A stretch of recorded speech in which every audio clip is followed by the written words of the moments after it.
the number one thing that companies do when they tell their brand story is they forget that it's the people that make the product, not the product that makes the people.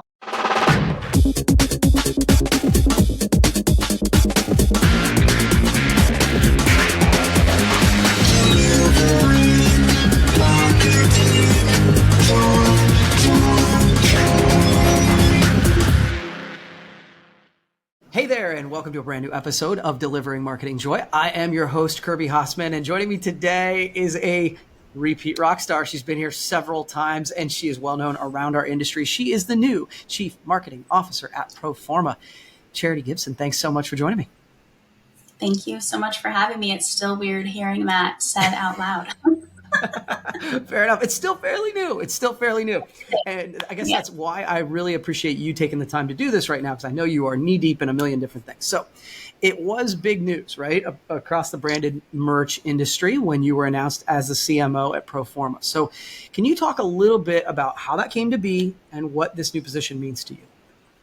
Yeah, well, interestingly enough, I did not go into the conversation thinking that this is the title that I was going to fall into. So if that answers any questions, I definitely had CMO on. It's funny because I was talking to a colleague.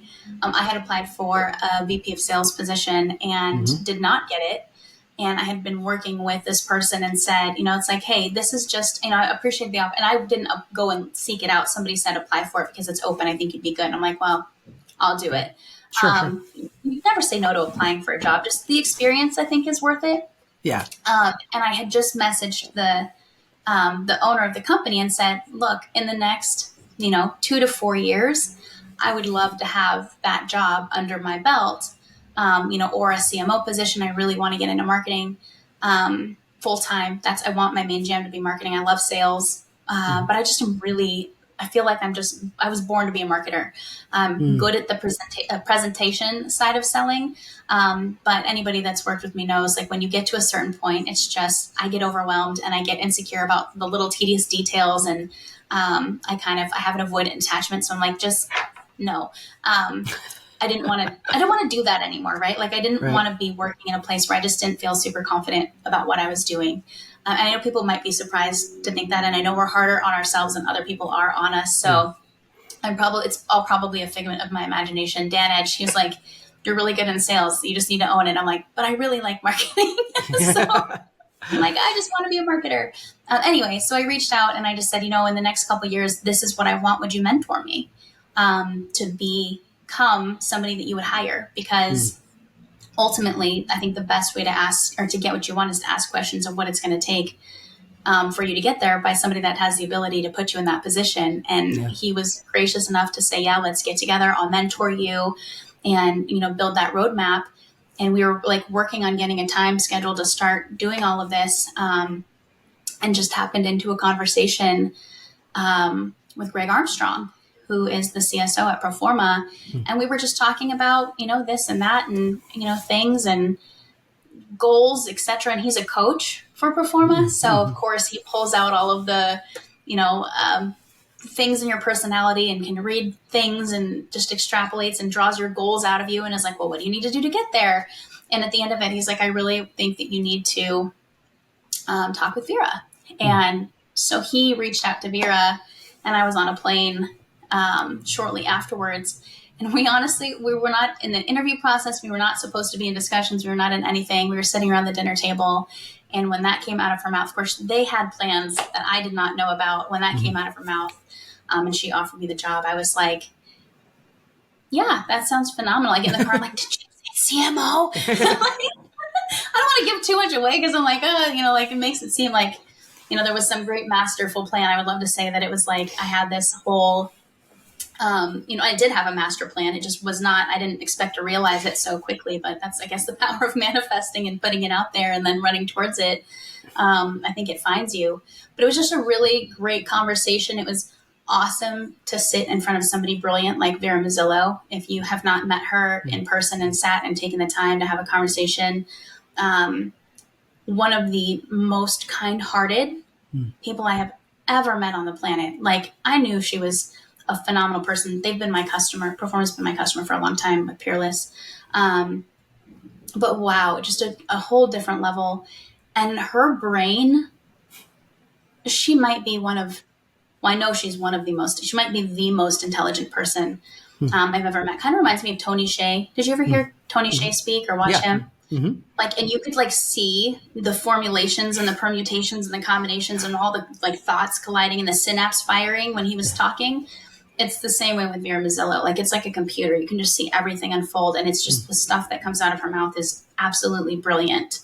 So it was just a really cool opportunity. And it was really nice to have somebody of her caliber have a conversation with me and say, you belong here. It's like, okay, I'll take it. So that's really cool. I will say that it is funny when you refocus your energy, when you really do, as you say, create a roadmap, how I don't know that anybody has really done a great job of explaining it. Manifesting is a part of it, but I think actions have to do with it, and really just kind of the way the universe sort of works. And so that's really, really super interesting. So that's cool. So now that you've been in the position for a month or so, or whatever it's been, what's surprised you so far? Wow. There's been a lot of things that have surprised me about Proforma. Okay. I think the number one thing, so the community has always been like, people are asking me, they have all for the last 6 weeks, why did you choose Proforma? And, you know, there's a ton of companies out there that offer PO financing, their, you know, support, assistance, etc. And the thing that has always set the different groups apart to me is the people. And I have friends across the industry, still super good friends with a lot of competitors. Of course, that doesn't change anything for me. Promo is family. No matter who you work for. I'm definitely a big fan of collaboration over competition. You know that.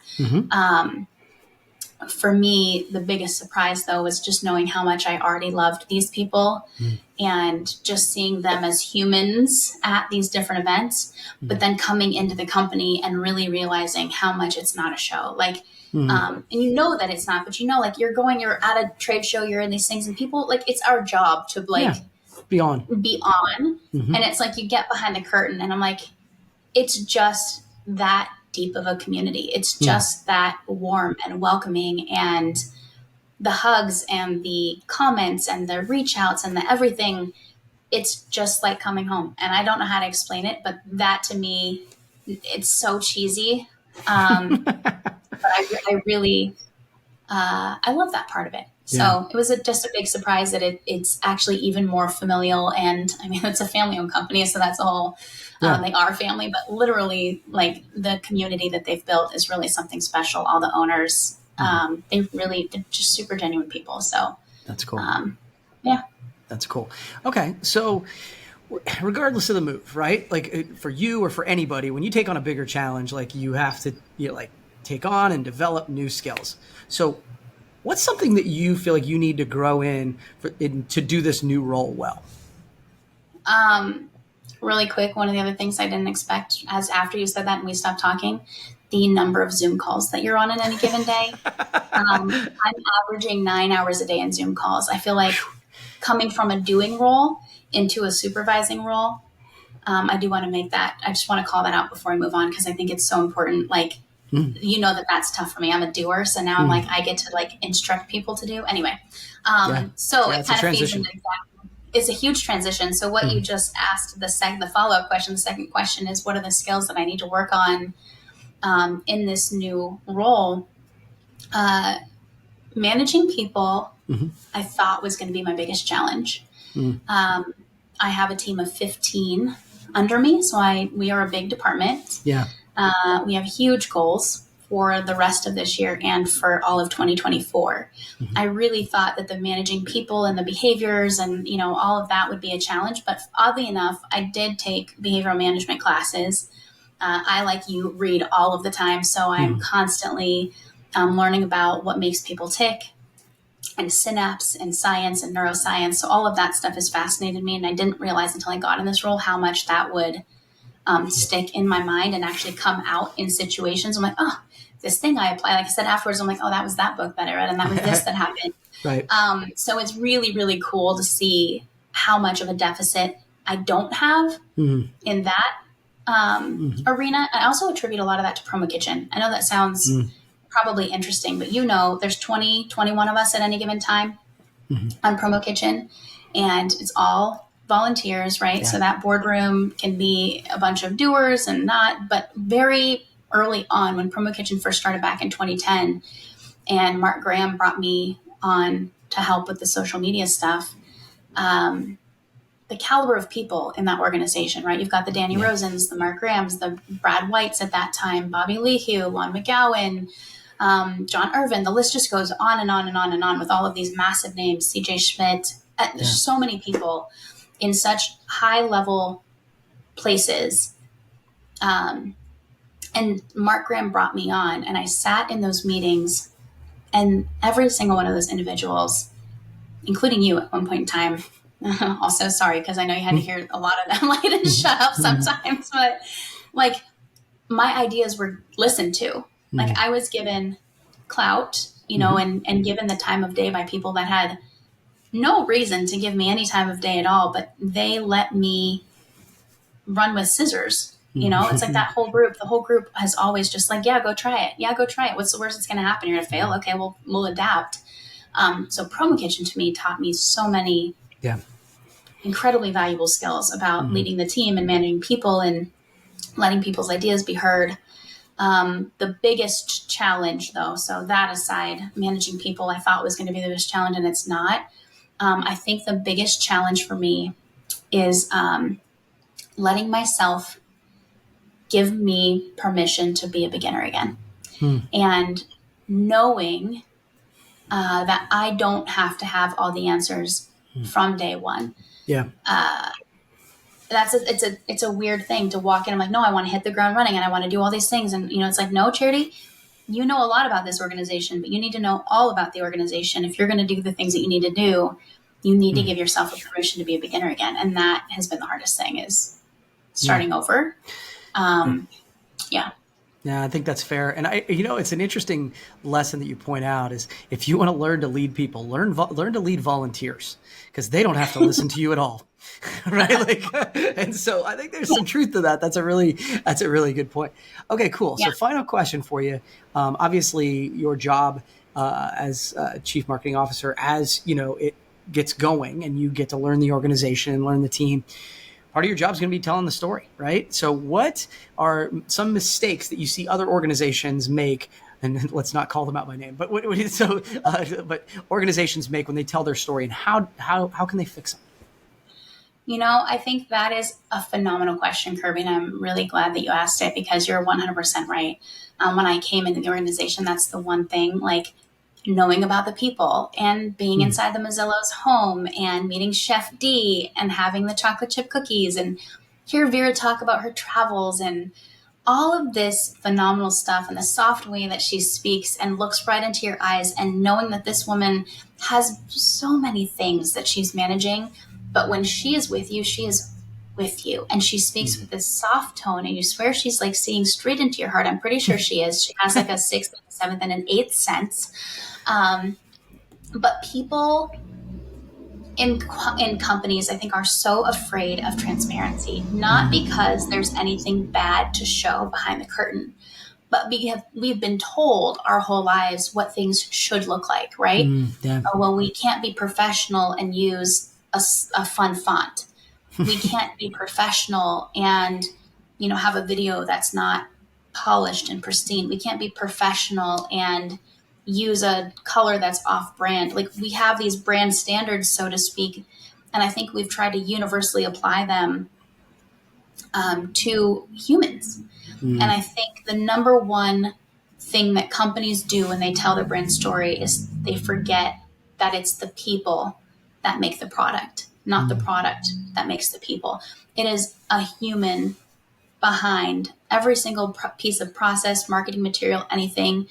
There is a person doing that job, and all of those collective humans come together with their unique skill sets, right? Some of us are starters, and some of us are finishers, and some of us are storytellers, and some of us are the worker bees and the administratives, and all of those things come together to form this collective of what is this company. And I think the number one thing that people need to do to be better storytellers is to let the people tell their stories. Because if you're hiring the right people for your culture and they're a good fit for your company, it's not a liability for your brand in any way, shape, or form, right? It's like, I've been actually the perfect thing, and I won't take too long because I know I take too long a lot, but there was something I wanted to post on Instagram the other day, and I'm doing this 30 days of mocktails. There's a friend that I'm supporting who had, a problem, and I don't really have a problem with alcohol, but in our industry, good Lord, everything is drink, drink, drink, drink, drink. Sure. And so in help support of her, I was like, no, we're going to all do 30. Actually, a friend of ours said, we're going to do 30 days of mocktails together. And so I was like, well, I'm going to just actually put it online and just let everybody do it with us. Right. And I started thinking, what are people going to think? And I can't put this on my Instagram anymore because I'm the CMO of Proforma. And then there was like today I was getting ready, even I said the same thing. And it's like, I was doing my hair and I was like in my bathroom and I was like swinging my flat iron around and like singing in the mirror and dancing. And I was like, I totally want to make another TikTok because I bet you there's people that would like dance with me. And it's just so much fun to like get people like, you can do this too. Like go and stop like being scared of who you are. And then I was like, oh, I can't do that. I'm the CMO. I'm like, you know what? Yeah, you can. You've hired this position as a marketer. You're known in the industry and in your community for being fun loving and for being you and for being generous and for being kind and for being silly and for dancing and for just like making these funny videos. I'm like, you can't change because you became the CMO of Proforma. Like the Proforma is going to change because you are Charity Gibson. And all of us, I think, should be ourselves and be more transparent. And as companies, I would just love to see us adopt making sure that we're telling the individual stories of the people that make the company move forward every day and giving each other grace. When we see another company's, story being told or another individual, like, why is that story being told and who is that person, and not judging so much? Like, let's just be more accepting and try and figure out where that person's coming from and ask questions and learn about them and just really make it about a discovery process instead of a judgment process. I like it. That's really good. Well, Charity, I really appreciate you taking the time. This has been fun, and I'm excited to see where you go, what you do with the Proforma organization. And congratulations! I'm excited for you. Thank you so much for having me, Kirby. I just have to tell you, we talked about skills and inspiration and leadership and guidance. You have been a huge part of my journey, and we've been a part of each other's journey. And it's just been so fun to watch you write your books and tell your story and be consistent. And so thank you for having me on here. But more importantly, just thanks for being you and for everything you do to share your spotlight with everyone. You're too kind. Hey, thanks for doing this. We'll do it again. Okay. Sounds good. All right. Well, that's going to wrap up this edition of Delivering Marketing Joy. We'll see you next time.